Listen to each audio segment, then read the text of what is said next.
Hello guys, कैसे हो आप लोग। अगले 30 दिन का मैं एक ट्रेडिंग चैलेंज शुरू करने वाला हूं जिसमें 3 ज़बरदस्त पॉइंट के साथ अपना हर एक ट्रेड एग्जीक्यूट करूंगा। साथ ही साथ बताऊंगा स्टॉप लॉस क्या है, इसे कहां ढूंढना है, ट्रेडिंग साइकोलॉजी को कैसे समझना है और इसे समझकर लाइव ट्रेड कैसे करना है। तो चलिए शुरू करते हैं। तो वो 3 पॉइंट डिस्कस कर लेते हैं जिसे मैं ध्यान में रखकर अगले 30 दिन तक ट्रेड करने वाला हूँ। नंबर 1 पॉइंट, ट्रेडर का अच्छे खासे प्रॉफिट में होना या फिर डिस्टेंस पे होना।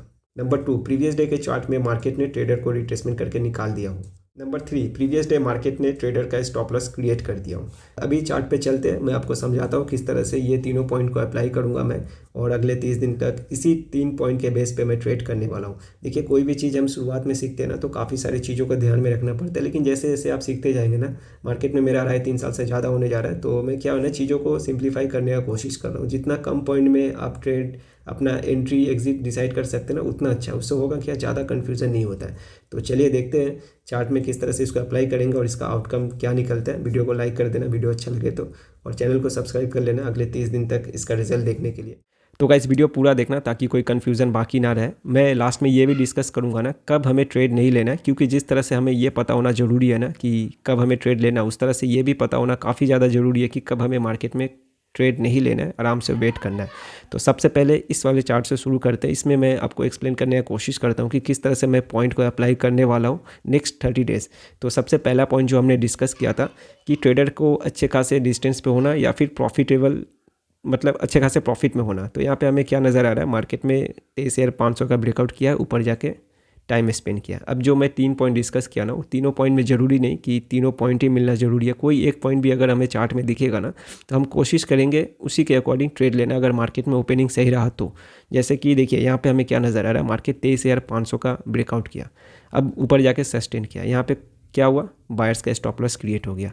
तो जो हमने पॉइंट डिस्कस किया था 3 पॉइंट, उसमें थर्ड नंबर जो पॉइंट हमने डिस्कस किया था ना, अगर मार्केट ने ट्रेडर का स्टॉप लॉस क्रिएट कर दिया है तो हम क्या करेंगे, उसी के अकॉर्डिंग काम करेंगे। जैसे यहाँ पे मार्केट ने क्या किया, बायर्स जो ट्रेडर है ना उसका स्टॉप लॉस क्रिएट कर दिया, तो हम उन्हें टारगेट करते हुए यहाँ पे क्या किए थे, सेलिंग साइड का ट्रेड बनाए थे। अब ओपनिंग काफ़ी ज़्यादा ज़रूरी रहता है। जैसे ये ओपनिंग फ्लैट ओपन कर दिया जहाँ पे बायर्स का पोजीशन था, अब ये ओपनिंग अगर ज़्यादा बड़ा कोई गैप ओपन कर देता ना, फिर हम इन बायर्स को टारगेट नहीं कर सकते, फिर हमें मार्केट में वेट करना पड़ता, प्राइस एक्शन देख के फिर काम करना पड़ता।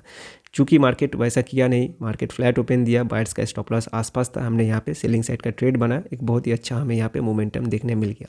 तो हमने पॉइंट कौन सा यहाँ पे आइडेंटिफाई किया, मार्केट बायर्स का स्टॉप लॉस क्रिएट कर दिया, ठीक है। जो हमने पॉइंट डिस्कस किया था 3 पॉइंट में 1 पॉइंट। तो आपने समझा यहाँ पे हमने सेलिंग साइड का ट्रेड क्यों बनाया था। अब समझते हैं हमें कब सेलिंग साइड का ट्रेड नहीं करना है, कब हमें बायर्स को टारगेट नहीं करना है अगर स्टॉप लॉस क्रिएट है फिर भी। अब मान लेते हैं यहाँ पे बायर्स बैठा हुआ है, ठीक है। अब हमें ये ओपनिंग फ्लैट की जगह गैप अप ओपन कर देता, वैसे सिचुएशन में हम बिल्कुल भी ये जो बायर्स है ना इनको टारगेट नहीं कर सकते। क्यों, क्योंकि देखिए एक बार जो ट्रेडर प्रॉफिट में आ जाता है ना, फिर हमें उसे टारगेट नहीं करना है। पॉइंट क्या लिख सकते हैं, अगर मार्केट में बायर्स का स्टॉप लॉस क्रिएट है, नेक्स्ट दिन गैप अप बढ़ा है 250-300 के आसपास, तो ऐसे में हमें बायर्स को टारगेट नहीं करना है, हमें वहाँ पे वेट करना है, नए चार्ट को क्रिएट होने देना है, फिर जाके ट्रेड एग्जीक्यूट करना है। अब यहाँ पे सेंटीमेंट साइकोलॉजी समझिए। साइकोलॉजी क्या है कि देखिए, मान लेते आपने यहाँ पे बाइंग किया, आपको 300-400 पॉइंट का गैप अप मिल गया। आप क्या करेंगे, वेट करेंगे कि मार्केट आके आपको पूरा कॉस्ट टू कॉस्ट ला के खड़ा कर दे, नहीं। आप तुरंत मार्केट ओपन होते जैसे रेड कैंडल बनाएगा ना, वहाँ पे प्रॉफिट वगैरह बुकिंग करना शुरू कर देंगे। तो इसलिए हमें क्या करना है, जो प्रॉफिटेबल ट्रेडर है ना उन्हें कभी भी टारगेट नहीं करना है। यहाँ पे अगर बायर्स पोजीशन बना के बैठा है, इसी पोजीशन के आसपास अगर ओपन दे रहा है ना, तो मार्केट में बायर्स क्या करेगा, वेट करेगा अपना स्टॉप लॉस का, तब हम इन्हें टारगेट कर सकते हैं। लेकिन एक बार जो ट्रेडर प्रॉफिट में आ जाता है ना, उन्हें हमें कभी भी टारगेट नहीं करना है, ठीक है, जब तक एक अलग सिचुएशन या फिर अलग तरह का कुछ कैंडल साइकोलॉजी ना बने तब तक, ठीक। तो गाइस, शॉर्ट में समझने की कोशिश करते हैं, कब अपना बाइंग का प्लान है तो बाइंग नहीं करना है, कब अपना सेलिंग का प्लान है तो सेलिंग नहीं करना है। सबसे पहले बायर के पॉइंट ऑफ व्यू से समझने की कोशिश करते हैं। नंबर 1 पॉइंट, अगर बायर का स्टॉप लॉस आसपास है तो वहाँ पे हमें डायरेक्टली बाइंग नहीं करना है। मान लेते हैं यहाँ पे अगर बायर का स्टॉप लॉस पड़ा है और यहाँ पे मार्केट ओपनिंग दे रहा है और अपना प्लान भी बाइंग साइड का है, तो हमें डायरेक्टली बाइंग नहीं करना है। जब तक यहाँ पे रिटेलर का पोजीशन है तब तक हमें बाइंग नहीं करना है। बाइंग कब करना है, अगर मार्केट इन बायर्स को स्टॉप लॉस हिट करा दे, उसके बाद रिकवरी करे ना, वहाँ पे हमें बाइंग करना है। नंबर 2, सेलर का स्टॉप लॉस अगर नहीं है तो, अगर बाइंग का प्लान है, मार्केट जहाँ पे ओपनिंग दे रहा है, सेलर का स्टॉप लॉस नहीं है बट अपने को बाइंग ही करना है, तो वहाँ पे हमें वेट करना है। कब तक, जब तक सेलर का स्टॉप लॉस ना क्रिएट हो जाए। स्टॉप लॉस कैसे क्रिएट करेगा, या तो मार्केट ब्रेकडाउन वगैरह करेगा या फिर रेजिस्टेंस के आसपास आके थोड़ा बहुत टाइम स्पेंड करेगा, उसके बाद अगर रिकवरी वगैरह मिले तो फिर हमें वहाँ पे बाइंग करना है, ठीक है।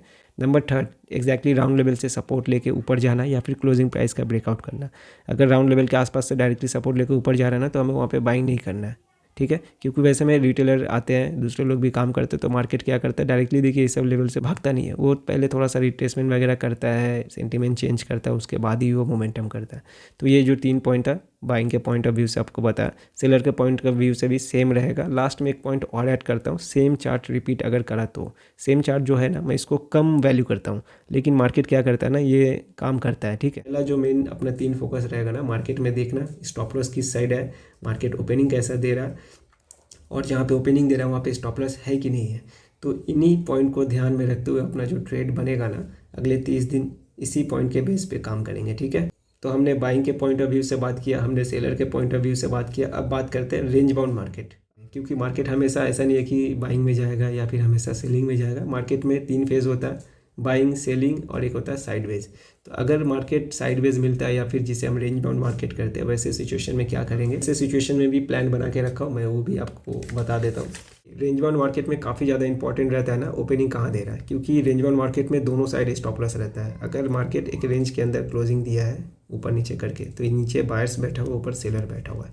ओपनिंग ज़्यादा मैटर करता है, क्योंकि अगर मार्केट गैप डाउन ओपन देगा तो यहाँ पे कौन ट्रैप होने वाला है, बायर्स। अगर गैप अप ओपन देगा तो कौन ट्रैप होने वाला है, सेलर। बट एक सिचुएशन ऐसा भी आता है वहाँ पे सेंटिमेंट साइकोलॉजी के साथ ट्रैप करता है। मार्केट क्या करता है, हल्का फुल्का रेंज के बीच में ओपन कर दिया, थोड़ा बहुत ऊपर गया, सेलर को निकाला, उसके बाद बहुत अच्छा गिरावट करके बायर्स को ट्रैप कर लिया।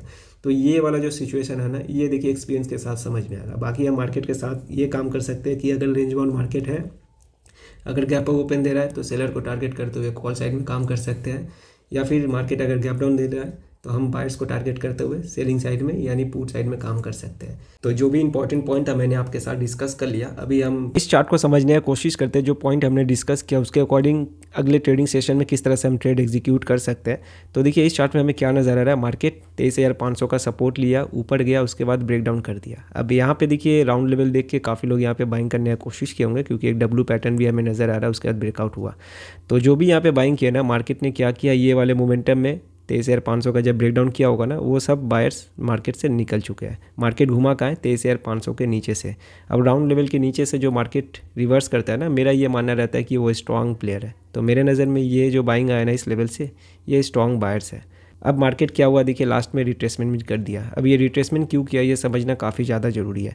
अब यहाँ पे क्या है कि एक है डब्ल्यू पैटर्न, एक है राउंड लेवल का ब्रेकआउट। वैसे में क्या होता है, काफ़ी लोग रिटेल में बाइंग वगैरह कर लेते हैं डायरेक्टली, जैसे ही लेवल वगैरह का ब्रेकआउट किया होगा। वैसे में ये मार्केट रिट्रेसमेंट करके यहाँ पे क्या किया, जो रिटेलर बाइंग किए थे ना उनको निकाल दिया। अब हमें देखना है ओपनिंग कैसा दे रहा है मार्केट। ओपनिंग काफ़ी ज़्यादा ज़रूरी है। अगर ये स्ट्रॉन्ग बायर्स है ना तो मार्केट में हमें गैप अप भी देखने मिलना चाहिए। अगर गैप अप देखने मिलता है तो आराम से हम बाइंग वगैरह कर सकते हैं यहाँ पे सेलर को टारगेट करते हुए, ठीक है। बट गैप अप ओपन ना देकर मान लेते हैं मार्केट फ्लैट ओपन कर दिया या फिर गैप डाउन ओपन कर दिया, वैसे में जो हम सोच रहे हैं ना ये स्ट्रॉन्ग बायर्स है, वो कहीं ना कहीं गलत हो जाएगा। क्योंकि अगर हम सेलर के पॉइंट ऑफ व्यू से भी देखें ना तो वही नज़र आ रहा है, मार्केट में हमें सेलिंग नज़र आया। अगर यहाँ पे किसी ने सेलिंग किया होगा ठीक ठाक, उसे मोमेंटम देखने मिला। अब जैसे ये रिट्रेसमेंट किया होगा तो आसपास का जो रिटेलर है वो निकल चुका है। उसके बाद ये जो सेलिंग आया है ये सेलर स्ट्रॉन्ग है। अगर ये सेलर स्ट्रॉन्ग है तो गैप डाउन ओपन करा देगा, तो हम क्या करेंगे, सेलर के साथ काम कर लेंगे। अगर बायर स्ट्रॉन्ग है, गैप अप ओपन करा देगा तो बायर के साथ काम कर लेंगे। फ्लैट में कोई प्लान नहीं बना रहा हूँ, फ्लैट में आराम से मार्केट में वेट करके देखेंगे, उसके बाद ही ट्रेड बनाएंगे, ठीक है। तो यहाँ पे देखिए स्टॉप लॉस हंटिंग से ज़्यादा सेंटिमेंट साइकोलॉजी समझना काफ़ी ज़्यादा ज़रूरी है कि बायर सेलर कहाँ पे बैठा हो सकता है, मार्केट ने किसे निकाला है, कौन सा ट्रेडर अभी पोजीशन बना के बैठा है नहीं बैठा है। अब यहाँ पे एक साइकोलॉजी पॉइंट और बता देता हूँ। मार्केट अगर ये 23,500 का ब्रेकडाउन नहीं करता ना, ये लेवल अगर इसके ऊपर ही क्लोजिंग देता तो मैं ये कंफर्म के साथ बोलता कि यहाँ पे बायर्स का स्टॉप लॉस ज़्यादा है, क्योंकि मार्केट ने लेवल का ब्रेकडाउन नहीं दिया।